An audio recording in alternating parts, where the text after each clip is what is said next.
Okay mga boss idol, so basic tutorial muna tayo mga boss idol, no? Kung paano ba ikabit yung PIA loud horn dito sa ating Badja RE. Napakadali lang to mga boss idol. Kung bibili tayo ng relay, dapat ganito yung itsura ng kanyang socket. Meron siyang dalawang dilaw, at yung dalawang dilaw naman i-connect lang natin doon sa linya ng standard ng busina. Pwede na rin yan baligtad mga boss idol. So yan po yung 8586 sa kanyang relay mga boss idol, no? At dapat meron din siyang dalawang kulay na blue. At ito naman yung linyang 87. At yung linya na blue naman mga boss idol, ikakabit natin siya sa kanyang busina. Yun po yung linya ng 87 sa kanyang relay. O baliktaran din yan mga boss idol, no?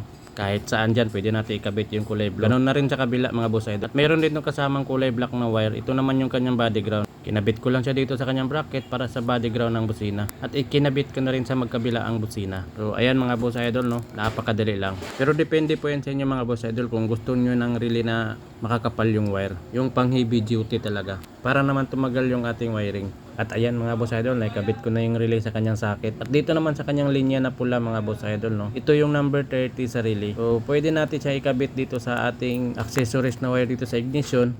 Kung makikita natin dito, nilusot ko lang yung wire na pula, papasok dito sa ilalim ng dashboard. So itong pulang wire pala mga boss idol, no? Dito ko ikakabit sa kanyang accessories wire. Yung may yellow na may linyang green. So, yun po yung accessories na wire dito sa ating ignition. Pero yung pulang wire po dapat mga boss idol sa battery po yan. Dahil yun naman yung standard na wiring sa ating relay. At dito ko lang siya ikinabit sa kanyang accessories dahil hindi naman mag-short yung kanyang linya. Dahil wala naman siyang extra accessories tulad ng mga passenger's light o kaya MDL, yung mini driving light. Pero mas maganda na rin pag direct na natin sa battery. At ayan mga boss idol, no, ipapasok ko na yung pulang linya dito sa kanyang accessories na wire. Kulay dilaw na may linyang green mga boss idol, ha. Yan yung accessories na wire dito sa ignition.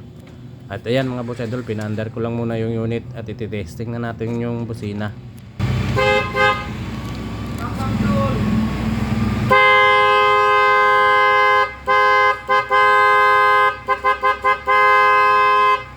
At ayan mga boss idol, no. So ganyan lang po yung itsura mga boss idol, oh. Nasa sa atin na rin kung paano natin diskartehan para mailagay ng maayos yung ating relay at wiring. Pati na rin yung busina, nasa sa inyo po yan kung saan nyo ilalagay. At ganyan lang proseso paano magkabit ng aftermarket na busina mga boss idol dito sa ating Badja RE. Para sa TBS naman, i-check nyo na lang sa videos ko.